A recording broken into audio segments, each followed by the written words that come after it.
நெடுநேரமாக காத்திருக்கிற என் உயிரின் உயிரான விடுதலை சிறுத்தைகள்,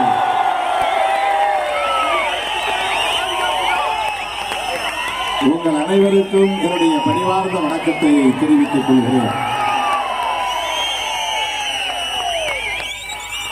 பெயர்கள் விடுபட்டிருந்தால் பொறுத்தருள வேண்டுகிறேன். நேரம் மிகவும் கடந்து விட்டது.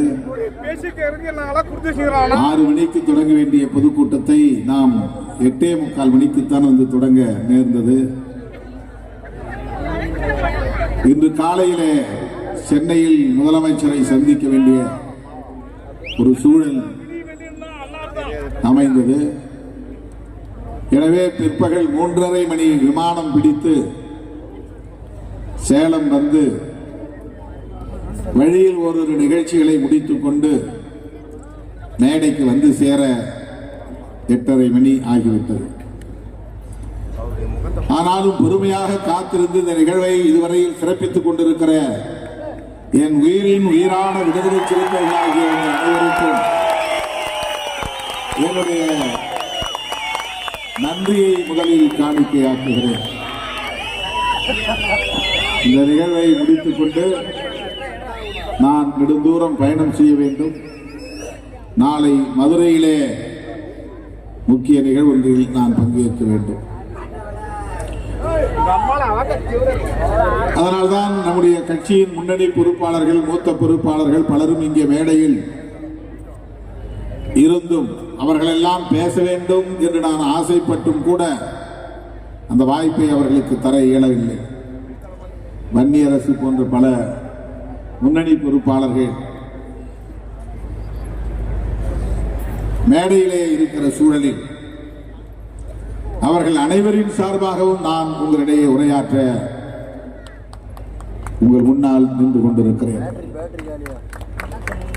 ஒரு நீண்ட இடைவெளிக்கு பிறகு, ஏறத்தாழ 20 ஆண்டுகளுக்கு பிறகு இந்த இடத்திலே இவ்வளவு பெரிய கூட்டம் முப்பெரும் விழாவாக நடைபெற்றுக் கொண்டிருக்கிறது என்பதை எண்ணி நான் பெருமைப்படுகிறேன், மகிழ்ச்சி அடைகிறேன்.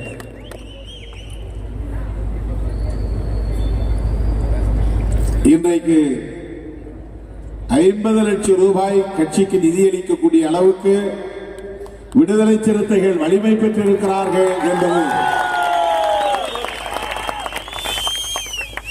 தருமபுரி மாவட்ட விடுதலை சிறுத்தைகளின் வரலாற்றில் முக்கிய அங்கமாக இது அமைந்திருக்கிறது.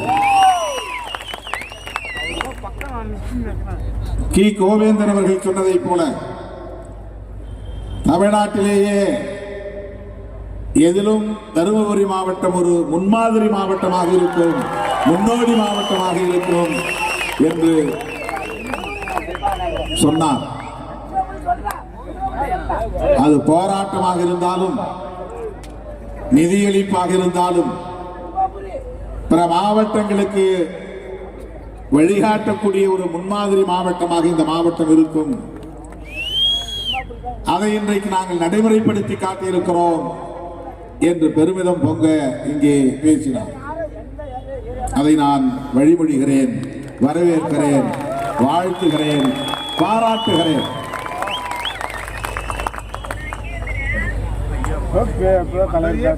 தருமபுரி மாவட்டத்தின் சார்பில் 1 கோடி ரூபாய் கட்சிக்கு தேர்தல் நிதியாக வழங்குவோம் என்கிற துணிச்சல், என்று சொல்லுகிற துணிச்சல் தருமபுரி மாவட்ட சிறுத்தைகளுக்கு இருக்கிறது என்பதே ஒரு சிறப்பு தான். அப்படி சொன்னதன் அடிப்படையில் அரூரிலே முதற்கட்டமாக 30 லட்சம், தருமபுரியிலே 2வது கட்டமாக 50 லட்சம் என்று இதுவரையில் 80 லட்சம் ரூபாய் தேர்தல் நிதியாக வழங்கியிருக்கிற முதல் மாவட்டம் தருமபுரி மாவட்டம்.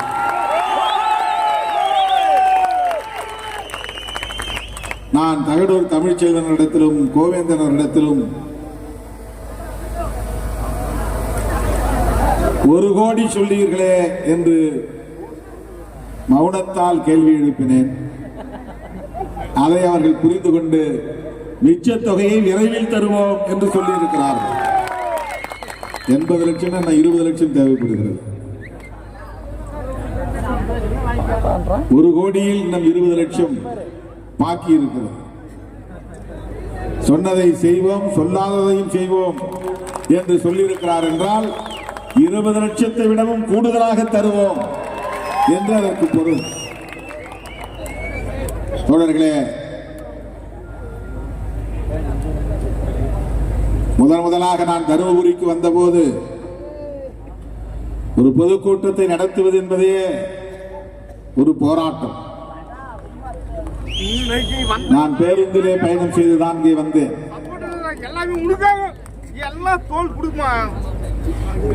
இன்றைக்கு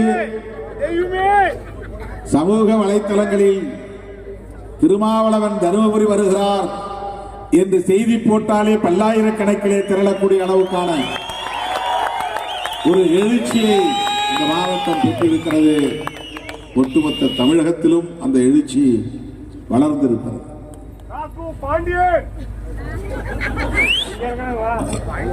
நிதியளிப்பு விழாவாக மட்டுமில்லாமல் தேர்தல் அங்கீகாரத்திற்கான வெற்றி விழாவாகவும்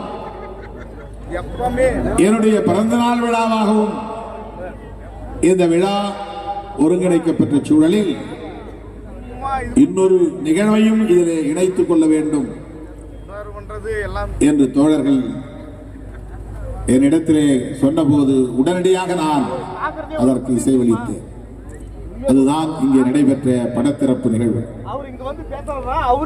தமிழகத்தின் தலித் தலைவர்களும் முதுபெரும் தலைவர், மூத்த தலைவர், இந்திய குடியரசுக் கட்சியின் தலைவர், இந்த மண்ணின் மைந்தர், 100 ஆண்டு கண்ட மாமனிதர், பெரியவர் PV கரியமால் அவர்களின் திருவுருவப் படத்தை இங்கே நாம் திறந்து வைத்திருக்கிறோம். நம்முடைய கட்சியின் சார்பில் அவருக்கு அண்மையில்தான் கடந்த ஆண்டு அயோத்திதாசர் ஆதவன் விருது வழங்கி சிறப்பித்தோம். நம்முடைய இயக்கம் வளர்வதிலே அவருக்கு மகிழ்ச்சி. நம்மை தட்டி கொடுத்திருக்கிறார், ஊக்கப்படுத்தி இருக்கிறார். இந்த இளம் தலைமுறை எழுச்சி பெறட்டும் என்று வாழ்த்தியிருக்கிறார். நம்முடைய அழைப்பை ஏற்று அந்த விருதுகள் வழங்கும் விழாவிலே வந்து பங்கேற்று நமக்கு பெருமை சேர்த்திருக்கிறார். அந்த பெரியவரின் திருவுருவப் படத்தை இங்கே திறந்து வைத்து நாம் வீரவணக்கம் செலுத்தி இருக்கிறோம். மீண்டும் உங்களின் சார்பில் அவருக்கு எனது செம்மாந்த வீரவணக்கத்தை செலுத்துகிறேன். அதே போல அம்பேத்கர் மக்கள் இயக்கத்தின் முன்னணி தலைவர்கள் ஒருவரான இந்த மண்ணின் மைந்தர் பெரியவர் மணிவண்ணன் நகடூர் தமிழ்ச்செல்வன் அவர்களுக்கு நெருங்கிய உறவினர், தாய் மாமா. அவர் அண்மையிலே கடந்த ஆண்டு காலமானார். அவருடைய இறப்பின் செய்தி கேட்டு நான் என்னுடைய துயரத்தை பகிர்ந்து கொண்டேன். இன்றைக்கு அந்த பெரியவரின் நினைவை கூர்ந்து அவராற்றிய பங்களிப்பை போற்றி அவருடைய திருவுருவப் படத்தையும் திறந்து வைத்து அவருக்கு மலர் தூவி லட்சோப லட்சக்கணக்கான விடுதலை சிறுத்தைகளின் சார்பில் நாம் வீர வணக்கம் செலுத்தி இருக்கிறோம். அந்த இருவரும் தலைவர்களும் ஆற்றிய பங்களிப்பு குறித்து தகடூர் தமிழ்ச்செல்வன் அவர்கள் நேரத்தின் அருமை கருதி சுருக்கமாக எடுத்துரைத்தார். அவரிடத்திலே நான் கேட்டுக்கொண்டேன், அந்த 2 தலைவர்களை பற்றியும் நீங்கள் பேச வேண்டும். நேரமில்லை, நான் பேசவில்லை, நீங்கள் எடுத்து நீங்களே பேசுங்கள் அமைச்சருக்கு அடுத்து என்று சொன்னார். இல்லை இல்லை, நீங்கள் அந்த 2 தலைவர்களை பற்றியும் சில நிமிடங்கள் பேச வேண்டும் என்று நான் கேட்டுக்கொண்டேன். நீங்கள் கூட நேரமாகிவிட்டது, அவரை நிறுத்தச் சொல்லுங்கள் என்று செய்கை காட்டினீர்கள். நேரமாகிவிட்டது என்பதனால், ஆனால் நான் அவரை பேசட்டும் என்று சொன்னேன். ஏனென்றால் அந்த 2 தலைவர்களுக்கும் அவர் நெருக்கமாக இருந்தவர், அவர்களை பற்றி அறிந்தவர். இன்னும் நேரம் இருந்தால் நிறைய நேரம் அவர்களை பற்றி அவர் பேசுவதற்கு வாய்ப்பு இருக்கிறது. நேரத்தின் அருமை கருதி அவர் பேச்சையும் நாம் சுருக்கமாக முடித்துக் கொள்ள கேட்டுக்கொண்டோம். வன்னி அரசுவையும் பேச வேண்டாம் என்று தடுத்து விட்டோம். அந்த மாமனிதர்களுக்கு, அந்த மாபெரும் இருவரும் தலைவர்களுக்கு மீண்டும் நான் எனது செம்மாந்த வீர வணக்கத்தை செலுத்துகிறேன். அதே வேளையில் அண்மையிலே காலமான நம்முடைய கட்சியின் முன்னணி பொறுப்பாளர்கள் கப்பல் செந்தில்குமார் அவர்களுக்கும், மகளிர் விடுதலை இயக்கத்தின் மாவட்ட துணை செயலாளர் காளியம்மாள் அவர்களுக்கும், நமது கட்சியின் சார்பில் லட்சோப-லட்சக்கணக்கான விடுதலை சிறுத்தைகளின் சார்பில் செம்மாந்த வீர வணக்கத்தை செலுத்துகிறோம். விடுதலை சிறுத்தைகள் கட்சி இன்றைக்கு தமிழக அரசியல் களத்தில் தவிர்க்க முடியாத ஒரு அரசியல் சக்தி என்பதை நாம் அறிந்திருக்கிறோமோ இல்லையோ, நம்முடைய கொள்கை பகைவர்கள் அறிந்திருக்கிறார்கள். பகை வேறெந்த பகையும் கிடையாது. சொத்து தகராறு பகை இல்லை. பாகம் பிரித்துக் கொள்ளுகிற பகை இல்லை. கொள்கை பகைதான்.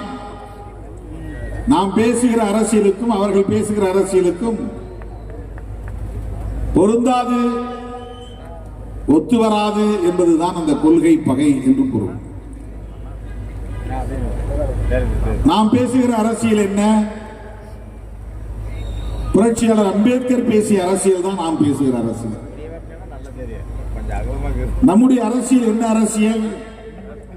தந்தை பெரியார் பேசிய அரசியல் தான் நம்முடைய அரசியல். சிறுத்தைகள் முன்வைக்கும் அரசியல் என்ன அரசியல்? மாமேதை கார்ல் மார்க்ஸ் பேசிய அரசியல் தான் நாம் பேசும் அரசியல், முன்வைக்கும் அரசியல். ஆகவே அம்பேத்கருடைய சிந்தனைகளுக்கு, பெரியாருடைய சிந்தனைகளுக்கு, மார்க்சிய சிந்தனைகளுக்கு எதிரானவர்கள் நம்முடைய கொள்கை பகைவர்கள். அவ்வளவுதான். நமக்கு தனிப்பட்ட முறையிலே எந்த பகையும் கிடையாது. யார் மீதும் நமக்கு சாதி அடிப்படையிலோ மத அடிப்படையிலோ அல்லது வேறு காரணங்களாலோ எந்த பகையும் இல்லை. நாம் பேசுகிற அரசியலோடு முரண்படுவதால் அவர்களை நாம் விமர்சிக்கிறோம். ஆனால் அவர்கள் நாம் பேசுகிற அரசியலோடு முரண்படுகிறோம் என்பதையும் தாண்டி நாம் வலுவாக வளர்கிறோம் என்கிற பொறாமை உணர்ச்சியாலும் நமக்கு எதிரான சதிகளை தீட்டிக் கொண்டே இருக்கிறார்கள். நாம் ஆளுங்கட்சியும் இல்லை, நாங்கள் தான் அடுத்த முதலமைச்சர் என்று தம்பட்டம் அடிக்கிற கட்சியும் இல்லை. மக்களுக்காக எதையுமே செய்யாமல் கட்சி தொடங்கியதும் முதலமைச்சர் என்று விரும்புகிற, தம்பட்டம் அடிக்கிற பல பேர் தமிழ்நாட்டில் உண்டு. மக்களாக பார்த்து முடிவு செய்ய வேண்டும். இவர்தான் தமிழ்நாட்டில் முதலமைச்சர். இவருடைய கொள்கை பார்வை, இவர்கள் வகுத்திருக்கிற செயல் திட்டங்கள், இவர்கள் ஆற்றியிருக்கிற களப்பணிகள், இவர்களின் தியாகம், இவர்களின் கொள்கை உறுதிப்பாடு, இவற்றையெல்லாம் நாங்கள் சீர்தூக்கி பார்த்ததில் இவர்தான் எங்கள் முதலமைச்சர் என்று மக்கள் முடிவு செய்ய வேண்டும். ஆனால் தமிழ்நாட்டு அரசியலில் பல பேர் புறப்பட்டு இருக்கிறார்கள். அடுத்த முதலமைச்சர் நான் தான், நானும் தான் ரவுடி, நானும் தான் ரவுடி என்று வடிவேல் சொல்லுவதை போல நானும் தான் முதலமைச்சர், நானும் தான் முதலமைச்சர் என்று பல பேர் தமிழ்நாட்டு அரசியலில் புறப்பட்டிருக்கிறார்கள். நாம் அதிகார பசி கொண்டு அரசியலுக்கு வந்தவர்கள் அல்ல, கொள்கை பசியோடு களத்திலே நிற்பவர்கள். மக்களுக்கு தொண்டாற்ற வேண்டும் என்கிற தொண்டுள்ளத்தோடு களத்திற்கு வந்தவர்கள். புரட்சியாளர் அம்பேத்கர், தந்தை பெரியார், மாமேதை கார்ல் மார்க்ஸ் போன்ற மாமனிதர்களின் கொள்கைகளை கற்று, கொள்கைகளை உள்வாங்கிக் கொண்டு அந்த கொள்கைகளை மக்களிடத்திலே கொண்டு போய் சேர்க்க வேண்டும், மக்களை அதற்கு தயார்படுத்த வேண்டும். மக்களை அரசியல்படுத்த வேண்டும், மக்களை அமைப்பாக்க வேண்டும் என்கிற வேட்கையோடு பொது வாழ்க்கைக்கு வந்தவர்கள் நாம். நமக்கு மற்றவர்களுக்கு உள்ள வேறுபாடு இதுதான். எங்கள் பயணத்தில் தேர்தலும் ஒரு செயல் திட்டம், அவ்வளவுதான். தேர்தலுக்காகவே நாங்கள் கட்சி தொடங்கவில்லை. எங்கள் களத்தில் அதிகாரமும் ஒரு தேவை, அவ்வளவுதான். அதிகாரத்திற்காக மட்டுமே நாங்கள் கட்சி தொடங்கவில்லை, பொது வாழ்க்கைக்கு வரவில்லை. எங்கள் இலக்கு சமத்துவ சமூகத்தை கட்டமைக்க வேண்டும் என்பதுதான். முதலமைச்சர் நாற்காலி இல்லை. அண்மையிலே நான் ஒரு தெளிவை தோழர்களுக்கு உணர்த்த வேண்டும் என்பதற்காக ஒன்றை சொன்னேன்.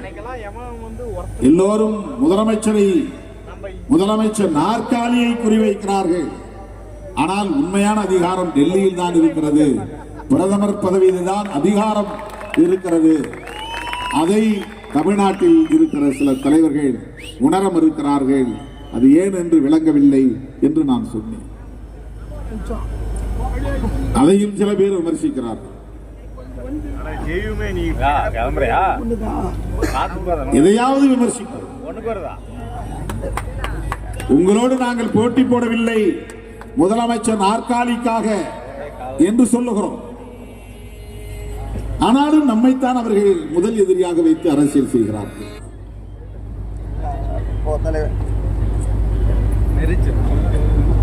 எதை பேசினாலும் அதை விமர்சிக்கிறார்கள்.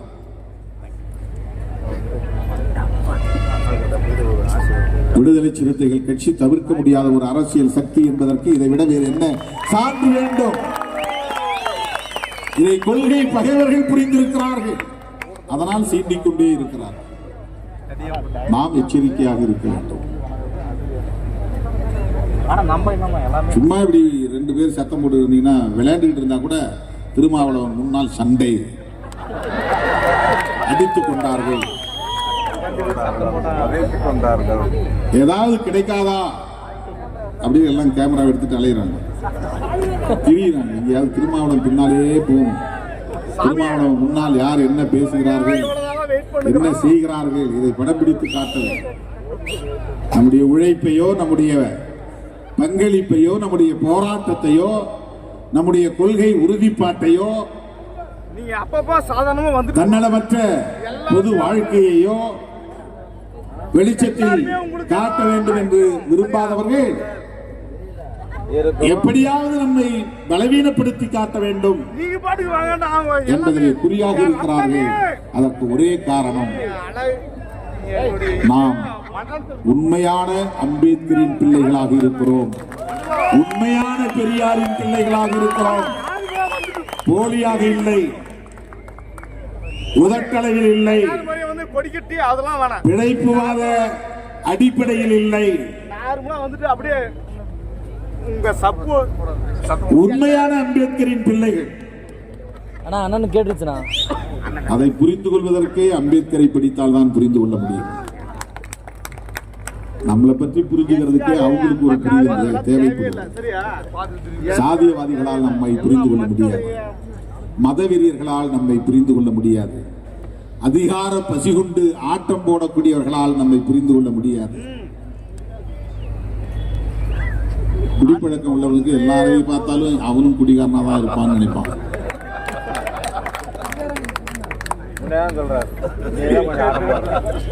பீடி சிகரெட் குடிக்கிறவனுக்கு மற்றவளை பார்த்தாலும் அப்படி திருட்டுத்தனமா பீடி சிகரெட் குடிப்பான் அப்படின்னு நினைப்பான் மனசுக்குள்ள.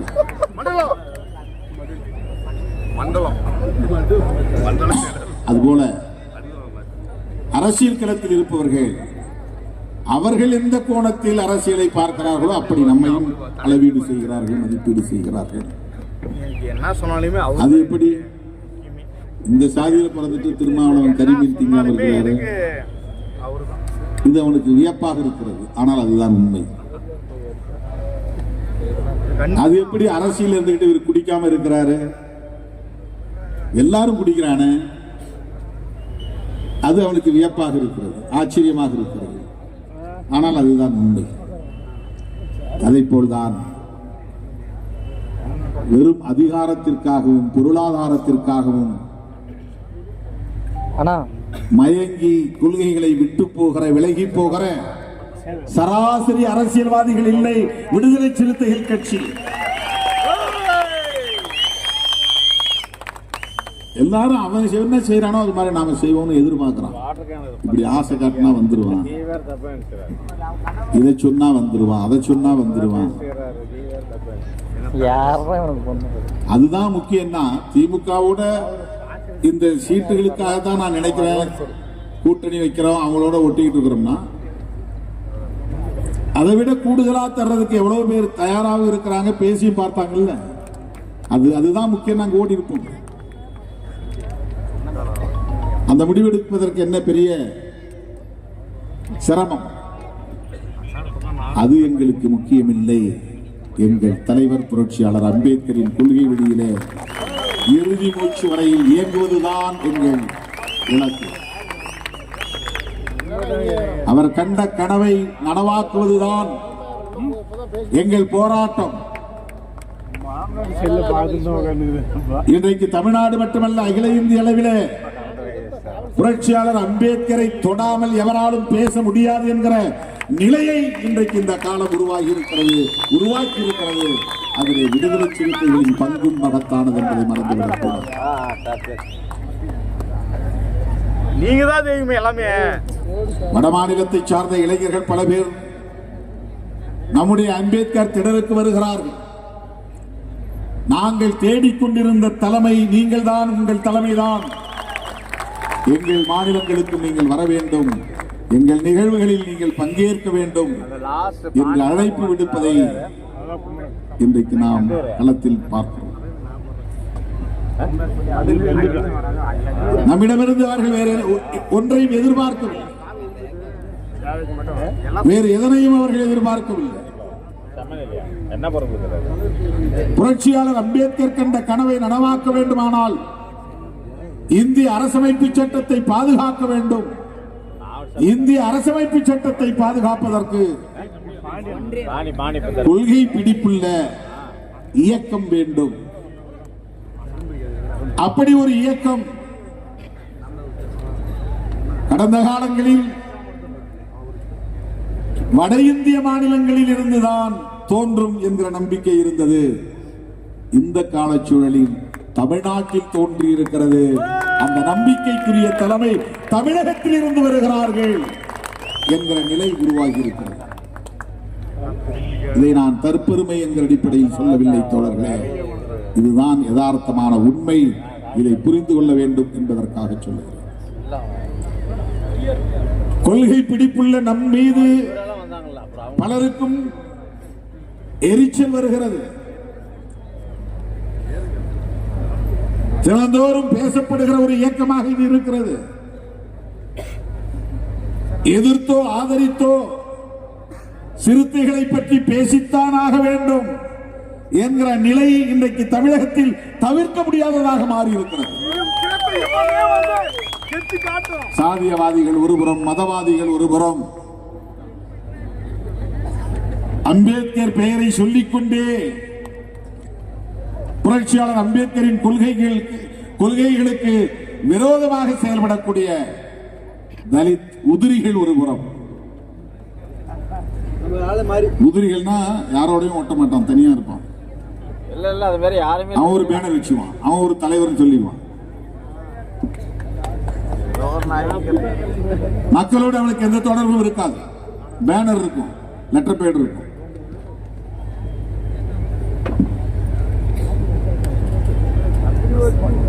இவர்கள் எல்லாம் தொடர்ந்து இந்த இயக்கத்தை பற்றி விமர்சிக்கிறார்கள். அவங்க சொல்ற ஒரே குற்றச்சாட்டு, திமுகவோடு இவர்கள் உறவு வைத்திருக்கிறார்கள், கூட்டணி உறுதியாக இருக்கிறார்கள், திமுகவுக்கு முட்டுக் கொடுக்கிறார்கள், திமுகவுக்கு ஆதரவாக இருக்கிறார்கள். இதுதான். இதற்கு நான் பல விளக்கங்களை ஏற்கனவே சொல்லி இருக்கிறேன்.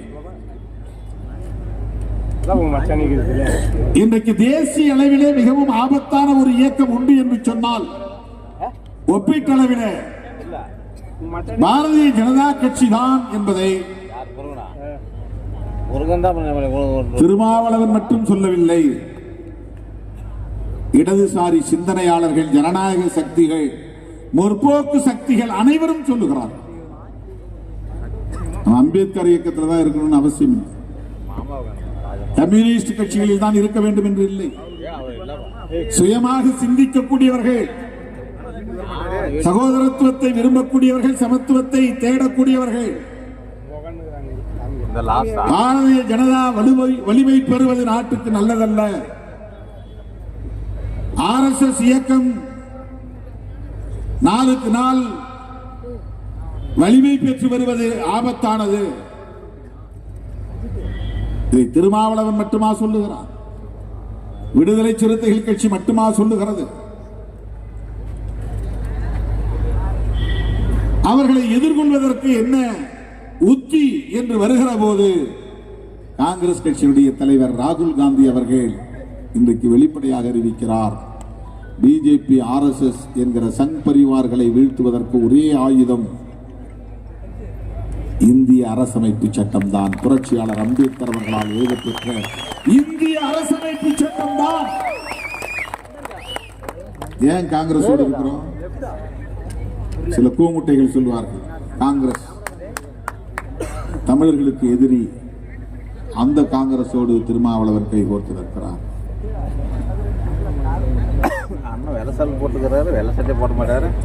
ஈழத்தமிழர் பிரச்சனையிலே காங்கிரஸோடு நமக்கு முரண்பாடு உண்டு என்பதை யாரும் மறுக்கவில்லை. ஆனால் இன்றைக்கு இந்தியாவின் பேராபத்தாக இருக்கிற பாரதிய ஜனதாவை வீழ்த்துவதற்கு நமக்கான நட்பு சக்தி காங்கிரஸ் தான், ராகுல் காந்தி தான், இந்தியா கூட்டணி தான். அதிலே இடம்பெற்றுள்ள இடதுசாரிகளும் திராவிட முன்னேற்ற கழகமும் இஸ்லாமிய கட்சிகளும் சிறுத்தைகளின் நட்பு சக்தி. இதுதான் கொள்கை பார்வை என்பது, கொள்கை சார்ந்த அணுகுமுறை என்பது. 20க்கும் மேற்பட்ட கட்சிகள் ஒன்று சேர்ந்து உருவாக்கி இருக்கிற ஒரு கூட்டணி தான் இந்தியா பிளாக். அதில் ஒரு உறுப்பு இயக்கம் தான் விடுதலை சிறுத்தைகள் கட்சி. அகில இந்திய அளவில் இருக்கிற ஒரு கூட்டணி கட்சிகளுள் ஒன்று விடுதலை சிறுத்தைகள் கட்சி. ராகுல் காந்தி அவர்கள் உள்ளிட்ட தேசிய கட்சிகளின் தலைவர்கள், மாநில கட்சிகளின் தலைவர்கள் என்று இந்தியா கூட்டணியிலே இடம்பெற்றுள்ள கட்சிகளின் தலைவர்களுக்கு அறிமுகமான ஒரு இயக்கமாக இன்றைக்கு விடுதலை சிறுத்தைகள் கட்சி விளங்குகிறது. நாம் அனைவரும் ஒரே கொள்கை புரிதல் உள்ளவர்கள், இந்த தேசத்தை பாதுகாக்க வேண்டும் என்கிற பொறுப்புள்ளவர்கள். இந்த தேசத்தை பாதுகாப்பதற்கு புரட்சியாளர் அம்பேத்கர் அவர்கள் வகுத்தளித்த அரசமைப்பு சட்டம் தான் ஒரே கருவி, ஒரே ஆயுதம் என்பதில் உடன்பாடு உள்ளவர்கள். அதனால்தான் திமுகவோடும் காங்கிரசோடும் இடதுசாரிகளோடும் விடுதலை சிறுத்தைகள் கைகோர்த்து நிற்கிறோம். ஏனோதானோ என்று இல்லை. தமிழ்நாட்டில் நம்முடைய கட்சிகளுக்கு கிடைக்கிற சில இடங்களுக்காக மட்டுமில்லை, தமிழ்நாட்டு நலன்களுக்காக நாம் குரல் கொடுக்கிறோம். தமிழ் மொழியை பாதுகாக்க போராடுகிறோம். மாநில சுயாட்சியை வலியுறுத்துகிறோம். ஈழ தமிழர்களின் நலன்களுக்காக போராடுகிறோம் என்பதையெல்லாம் உள்ளடக்கமாக கொண்டு ஒரு தேசிய பார்வை நமக்கு தேவைப்படுகிறது. சாதி தமிழ்நாட்டில் மட்டுமில்லை, இந்தியா முழுவதும் இருக்கிறது. சாதியவாதம் தமிழ்நாட்டில் மட்டுமல்ல, இந்தியா முழுவதும் இருக்கிறது. சாதி இங்கே நிலைத்து வாழ்வதற்கு தமிழ்நாட்டு சூழல் மட்டும் காரணம் இல்லை, இந்திய சமூக சூழலே அதற்கு காரணமாக இருக்கிறது. சாதிய கட்டமைப்பு இங்கே நீடிப்பதற்கு மனுஸ்மிருதி என்கிற மனு தர்ம கோட்பாடு காரணமாக இருக்கிறது. எனவே சாதியத்தை வேறறுக்க வேண்டுமானால் இந்திய அளவில் சாதிய எதிர்ப்பு சக்திகளோடு இணைந்து செயலாற்ற வேண்டிய தேவை இருக்கிறது. அவர்கள் கம்யூனிஸ்டுகளாக இருக்கலாம், அவர்கள் காங்கிரஸ் கட்சியாக இருக்கலாம், அவர்கள் லல்லு பிரசாத் யாதவ் தலைமையிலான கட்சியாக இருக்கலாம், முலாயம் சிங் தலைமையிலான கட்சியாக இருக்கலாம், மம்தா பானர்ஜி தலைமையிலான கட்சியாக இருக்கலாம், இந்திய கம்யூனிஸ்ட் மார்க்சிஸ்ட் லெனினிஸ்ட் போன்ற இடதுசாரி கட்சிகளாக இருக்கலாம். இவர்களோடெல்லாம் நாம் சேர்ந்து நின்று ஓங்கி உரத்து குரல் கொடுக்கும் போதுதான் சாதியத்தை பலவீனப்படுத்த முடியும். இந்திய அரசமைப்பு சட்டத்தை பாதுகாக்க முடியும். நமக்கு அந்த தேவை இருக்கிறது. சாதி ஒழிப்பு அரசியலை உயர்த்தி பிடிக்கிற ஒவ்வொருவருக்கும் தேசிய பார்வை தேவைப்படுகிறது. தேசிய பார்வை தேவை என்றால் புரட்சியாளர் அம்பேத்கர் தேவை. தமிழ்நாட்டோடு நாம் சுருங்கி நின்று விட முடியாது. தமிழ்நாட்டுக்குள் மட்டுமே நாம் அரசியல் செய்துவிட முடியாது. தமிழ்நாட்டில் இருக்கிற அரசியலை மட்டுமே கருத்தில் கொண்டு நாம் கூட்டணி உறவுகளை தீர்மானிக்க முடியாது.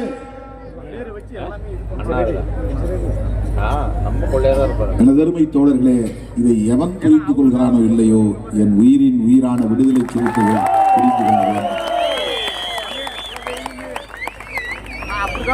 நடிகர்கள் கட்சி தொடங்கும் போதெல்லாம் சிலர் நம்மை சீண்டுகிறார். விஜயகாந்த் வந்தபோது சொன்னார்கள், எல்லாம் எஸ்சி இளைஞர்கள் தான் ஒரு பின்னால போறாங்க.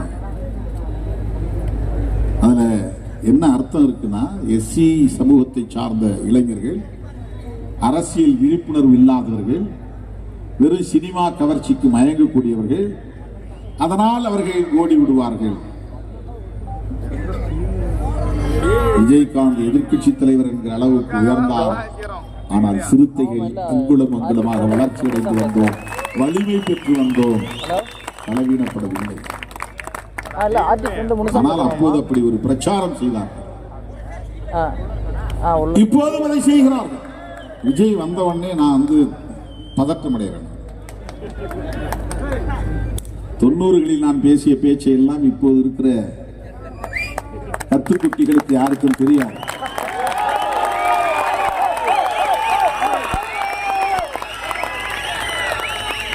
யாரு வந்தாலும் பெற்ற தாயின்னு மறக்க முடியுமா? என்ன தாயின்றது உனக்கு இல்ல, அதுதான் தாய். நீ தான் எனக்கு தாயே, சரியா? ஓகேவா? தாயின்றது உனக்கு இல்ல. ஏதோ வெறுமனே சில இடங்களுக்காக மட்டுமே நாம் கட்சி தொடங்கி இருக்கிறோம், திமுகவோடு அதிமுகவோடு நாம் கூட்டணி வைத்திருக்கிறோம் என்று தவறான மதிப்பீடுகளை முன்வைக்கிறார். நம்முடைய வரலாறு அவர்களுக்கு தெரியாது. அவர்கள் திடுமென பிறரால் நியமிக்கப்பட்ட தலைமையாக மாறி வந்தவர்கள். திருமாவளவன் வேர்க்கால் மட்டத்தில் இருந்து அங்குலம் அங்குலமாக வளர்ந்து நிற்பவர். 35 ஆண்டு கால அனுபவம் அரசியலில் உண்டு. 25 ஆண்டு கால தேர்தல் அரசியல் அனுபவம் உண்டு. நம்மை சீண்டி பார்க்கிறார்கள். அவர்கள் சீண்டட்டும், ஆனால் நம்மை குறைத்து மதிப்பிடுகிறார்கள். சராசரி அரசியல்வாதிகளைப் போல நம்மை விமர்சிக்கிறார்கள்.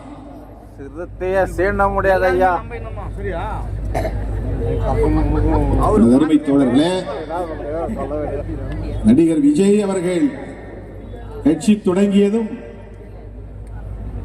சமூக ஊடகங்களிலே என்ன பேசுகிறார்கள் என்றால், தலித்துகள் பெருவாரியாக அவர் பக்கம் போகிறார்கள்.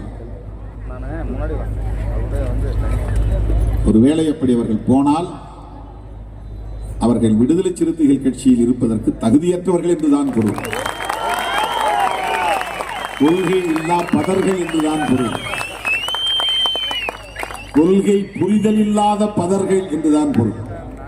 பதர்கள் போகிறது என்பதற்காக எந்த விவசாயியாவது கவலைப்படுவானா? காத்தடிச்சா ஓடிடுறது பதர்.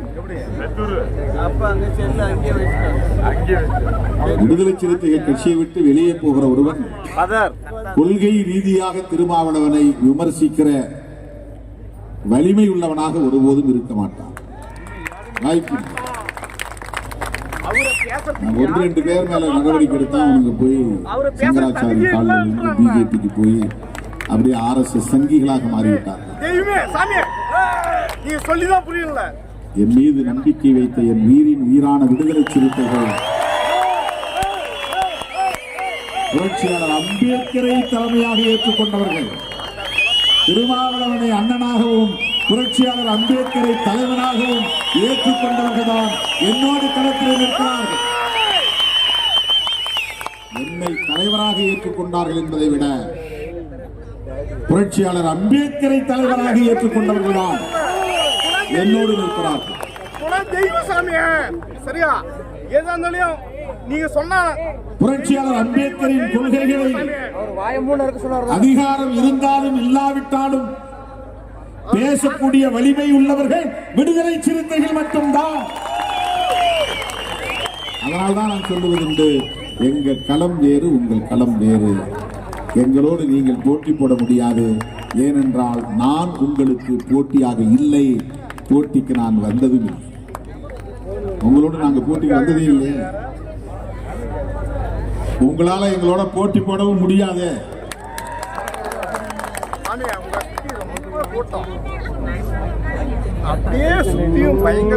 தோழர்களே, 2026 சட்டமன்ற பொதுத் தேர்தல் வருகிறது. இந்த தேர்தலை ஒட்டி நம்முடைய கொள்கை பகைவர்களுடைய செயல் திட்டம் என்னவென்றால், திமுக தலைமையிலான கூட்டணியை சிதறடித்து திமுக கூட்டணியை வெற்றி பெற விடாமல் தடுக்க வேண்டும் என்பதுதான். எடப்பாடி அவர்களின் கனவு அதுதான். புதிதாக கட்சி தொடங்கி இருக்கிற நடிகர் விஜய் அவர்களின் திட்டமும் அதுதான். இந்த 2 பேரும் எதை நினைக்கிறார்களோ அதுதான் பிஜேபியின் கனவு திட்டமே. அப்படின்னா 3 பேர் ஒன்னாயிடுறாங்களா? ஒரே சிந்தனை, ஒரே செயல் திட்டம். இந்த கூட்டணிக்கு எதிராக கருத்து சொல்லுகிறவர்கள் அறிந்தோ அறியாமலோ பிஜேபிக்கு துணை போகிறார்கள். அவங்க பிஜேபியோடும் சேர மாட்டாங்க, அதிமுகவோடும் சேர மாட்டாங்க, விஜயோடும் சேர மாட்டாங்க. ஆனா திமுக கூட்டணியை கடுமையாக விமர்சிப்பார்கள். அதற்கு என்ன பொருள் என்றால், நான் வழி ஏற்படுத்தி கொடுக்கிறேன், நீங்க போய் விளையாடுங்க அப்படின்னு பிஜேபிக்கு வழி ஏற்படுத்தி தரக்கூடிய. தமிழ்நாட்டிலே பிஜேபி என்கிற ஒரு சமூக சமத்துவத்திற்கு எதிரான கட்சியை வளர்ப்பதற்கு உதவக்கூடியவர்கள் யார் யார் இருக்காங்க பாருங்க. அதிமுக திமுக கூட்டணிக்கு எதிரான ஒரு அரசியல் கட்சி, பாஜக திமுக கூட்டணிக்கு எதிரான ஒரு அரசியல் கட்சி, விஜய் திமுக கூட்டணிக்கு எதிரான ஒரு அரசியல் கட்சி, இவை அல்லாமல் சில கட்சிகள். இவர்கள் திமுக கூட்டணியை கடுமையாக விமர்சிப்பார்கள், நம்மையும் சேர்த்து சீண்டுவார்கள். நாம் திமுக கூட்டணியை விட்டு வெளியே வந்தோமானால் ஒரு பையன் நம்மளை சீண்ட மாட்டான், பேச மாட்டான், ஒரு ஆள் கூட பேச மாட்டான். சில பேர் நல்ல ஆளுன்னு சொன்னாலும் சொல்லுவாங்க. திருமாவளவன் இப்பதான் நல்ல முடிவு எடுத்திருக்கிறாரு, வெரி குட், சபாஷ்.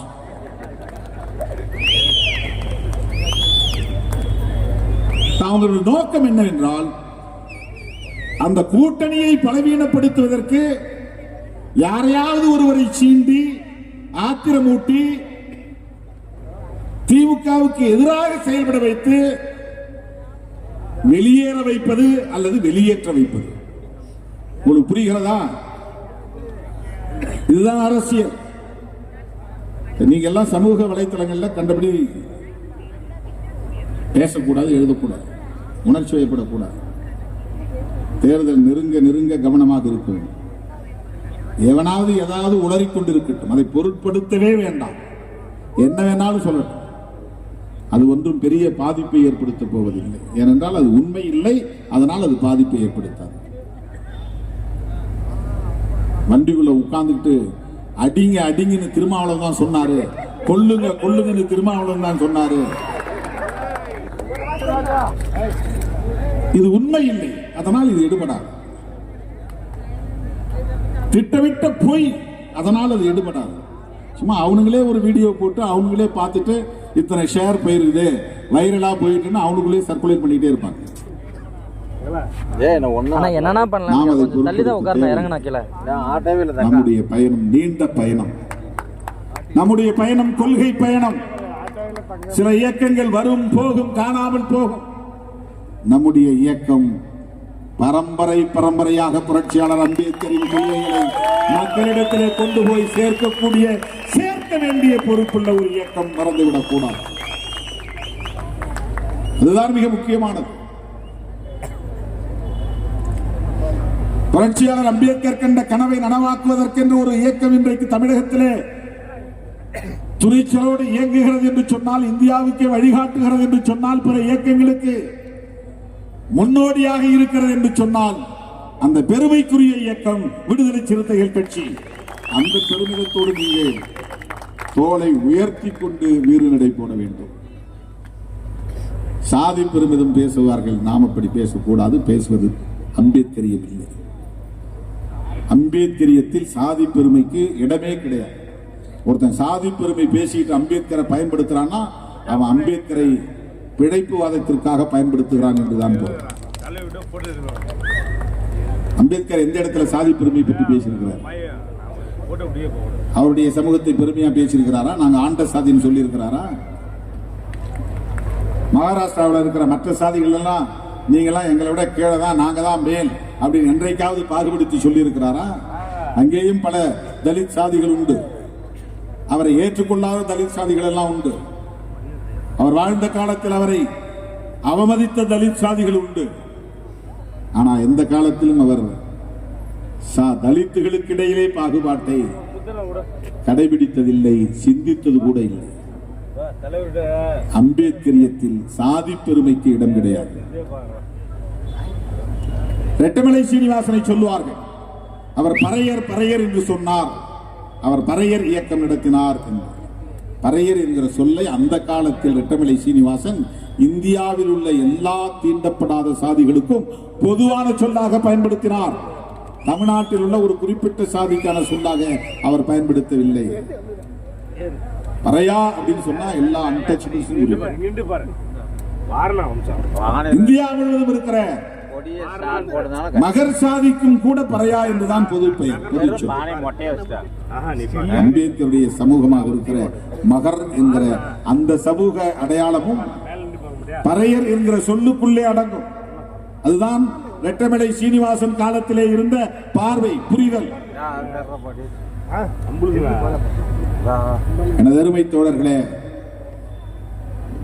சமூக வலைத்தளங்களில் நமக்கு எதிராக பரப்புகிற அவதூறுகளை கண்டு அச்சப்பட தேவையில்லை, விமர்சனங்களை கண்டு சோர்வடைய தேவையில்லை. திராவிட முன்னேற்ற கழகத்தோடு நாம் வைத்திருக்கிற இந்த நட்பு என்பது நாம் பேசுகிற அரசியலை பாதுகாக்க வேண்டும் என்கிற அந்த பொறுப்புணர்வோடு தான். திமுகவை விமர்சிக்கிறார்கள், திராவிட அரசியலை விமர்சிக்கிறார்கள், பெரியாரை விமர்சிக்கிறார்கள். நாம் அதிலே கருத்து சொல்லுகிறோம். நீ ஏயா கருத்து சொல்றன்னு கேட்கிறான் ஒருத்தர். நான் திமுகவை பத்தி தானே பேசுறேன். அவனுக்கு தெரியவில்லை, நாம் பேசுகிற அரசியலும் அந்த அரசியல் தான், பெரியார் அரசியல் தான். அம்பேத்கர் அரசியலும் பெரியார் அரசியல் தான். அம்பேத்கர் அரசியலும் மார்க்சிய அரசியல் தான். நீ எந்த அரசியலை விமர்சிக்கிறாயோ, அதை பலவீனப்படுத்துகிறாயோ, அதன் மூலம் சங் பரிவார்களை வலிமைப்படுத்த துடிக்கிறாயோ, அதை எதிர்கொள்ள வேண்டிய பொறுப்பு திமுகவுக்கும் திகாவுக்கும் மட்டும்தான் இருக்கிறது என்று நீ கணக்கு போடுகிறாய். அதுவே உன்னுடைய தவறான பார்வை. பெரியாருக்கு முன்னரே பல பத்தாண்டுகளுக்கு முன்பே திராவிடம் என்கிற சொல்லை பயன்படுத்தியவர், திராவிடம் என்கிற அரசியலை பேசியவர், ஆரியத்திற்கும் பார்ப்பனியத்திற்கும் எதிரான அரசியலை பேசியவர் பண்டிதர் அயோத்திதாசர் என்கிற வரலாறு தெரியாதவர்கள் உளறிக் கொண்டிருக்கிறார்கள்.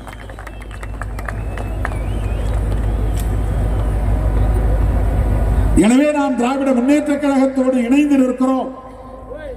இன்றைக்கு நம்முடைய மேடையிலே எம்.ஆர்.கே. பன்னீர்செல்வம் அவர்களும் திமுக முன்னணி தலைவர்களும் தோழமையோடு வந்து நிற்கிறார்கள் என்று சொன்னால் இது வெறும் தேர்தல் கணக்குகளுக்கான உறவல்ல, நாம் பேசுகிற அரசியலுக்கு இடையிலான உறவு. அந்த உறவின் வலிமைக்கான அடையாளம். எந்த விமர்சனங்களுக்கும் நாம் சோர்வடைந்து விடக் கூடாது. நான் பார்த்துட்டு கூப்பிடுறேன் அப்படின்னு சொன்னேன். என்ன வேணாலும் சொல்லட்டும், அதை பற்றி கவலை இல்லை. இந்த கட்சியை வலிமைப்படுத்துவதற்கு நமக்கு தெரியும், நம்மை விமர்சிக்கிறவன் எவனும் நம்மை ஆதரிக்கவில்லை, நாம் வளர வேண்டும் என்று விரும்பியது. இன்றைக்கு 50 லட்சம் ரூபாய் நம்முடைய தோழர்கள் 5000, 10,000, 20,000, 25,000, 30,000 என்று அவரவர் சொந்த பணத்தை அள்ளி கொடுத்திருக்கிறார்கள். 25 லட்சம் ரூபாய்க்கு மேலாக கட்சி பொறுப்பாளர்கள் தம் சொந்த பையிலிருந்து எடுத்து கொடுத்த நிதி, நம்முடைய ஆதரவாளர்கள் மூலம் நம்முடைய முன்னணி தோழர்கள் திரட்டிய நிதி ஒரு 20-25 லட்சம், 20 லட்சம் சொச்சத்தை முன்னணி தோழர்கள் போட்டு இன்றைக்கு 50 லட்சமாக இந்த கட்சியின் வளர்ச்சிக்கு வழங்கி இருக்கிறார்கள். இந்த நிதியை தந்த பெரும் உள்ளங்கள், பரந்த உள்ளங்கள், நல்ல உள்ளங்கள் திருமாவளவனை பார்த்து கேள்வி கேட்கட்டும், விரலை நீட்டட்டும், விமர்சனம் செய்யட்டும். திராவிட முன்னேற்ற கழகத்தோடும் அதன் கூட்டணி கட்சிகளோடும் விடுதலை சிறுத்தைகள் கட்சி கொண்டிருக்கிற இந்த நட்பு சரியா என்ற கேள்வியை எழுப்பட்டும். திருமாவளவன் விளக்கம் சொல்ல தயாராக இருக்கிறார். எவனோ பேசுகிறார், இந்த கூட்டணி சிதறட்டும் என்று விரும்புகிறவனுக்கு திருமாவளவன் ஒரு பெரிய தடைக்கல்லாக பார்க்கிறார். இவன் இல்லைன்னா நாங்க ஊதிட்டு போயிருவோம், அந்த கூட்டணியை சிதறடித்து விடுவோம் அப்படின்னா விடுதலை சிறுத்தைகள் கட்சி பெரியாரிய அரசியலுக்கு எவ்வளவு பெரிய பாதுகாப்பு அரணாக இருக்கிறது. திராவிடம் என்கிற அரசியலுக்கு எவ்வளவு பெரிய பாதுகாப்பு அரணாக இருக்கிறது.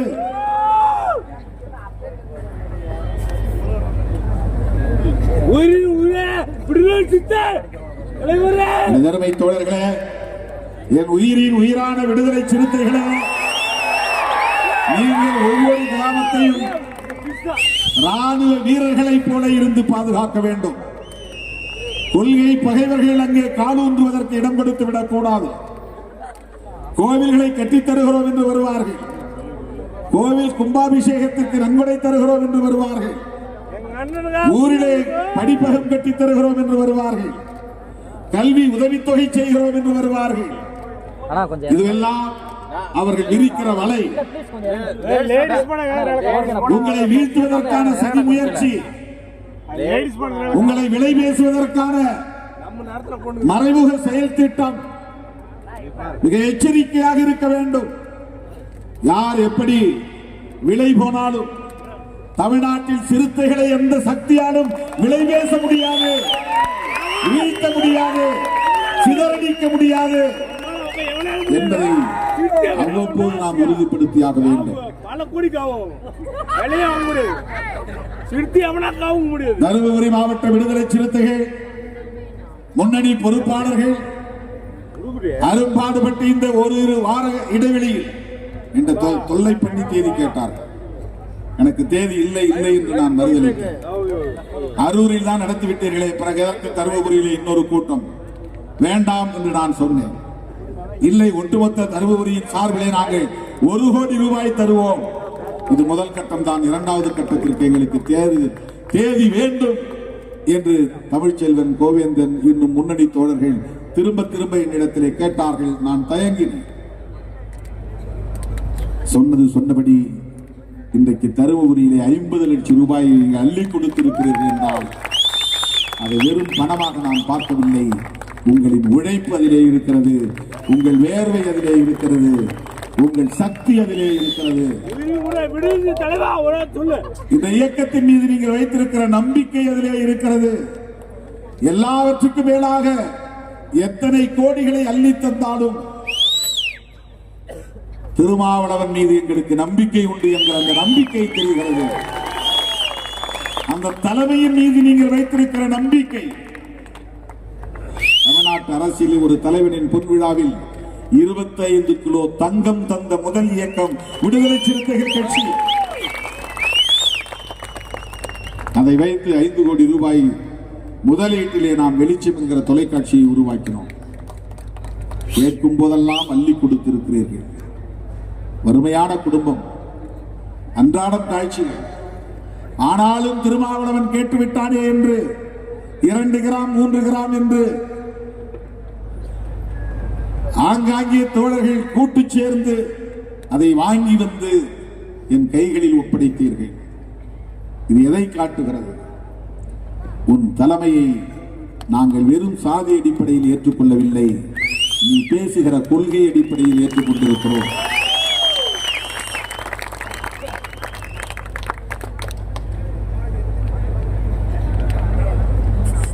அதைவிட உங்கள் தலைமையின் மீது நாங்கள் வைத்திருக்கிற நம்பிக்கை அபாரமானது என்று உணர்த்துகிறோம் என்பதைத்தான் பொன்விழாவின் போது நீங்கள் அள்ளி தந்த தங்க காசுகள், பொற்காசுகள், அந்த நம்பிக்கை இன்னும் தொடர்கிறது என்பதற்கு சாட்சியம்தான் தருமபுரியிலே நீங்கள் அள்ளி தந்திருக்கிற 50 லட்சம் ரூபாய்.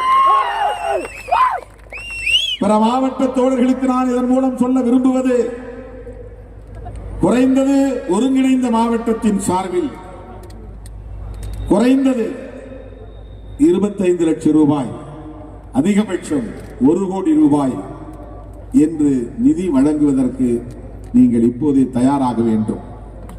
தருமபுரியை பின்பற்ற வேண்டும்.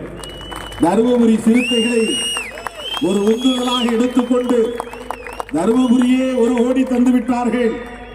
நாம் சின்ன மாவட்டமாக இருந்தாலும் எளிய மாவட்டமாக இருந்தாலும் குறைந்தது 25 லட்சம் தருவோம் என்கிற அடிப்படையில் இப்போதே நீங்கள் முனைப்பாக செயலாற்ற வேண்டும் என்கிற வேண்டுகோளை விடுத்து, இவ்வளவு நேரம் காத்திருந்து இந்த நிகழ்வை சிறப்பித்துக் கொண்டிருக்கிற என் உயிரின் உயிரான விடுதலை சிறுத்தைகள் அனைவருக்கும் நன்றி கூறி, அரும்பாடுபட்டு இந்த நிதியை திரட்டி தந்த முன்னணி தோழர்கள் அத்தனை பேருக்கு என்னுடைய பாராட்டுகளை தெரிவித்து விடைபெறுகிறேன். நன்றி, வணக்கம்.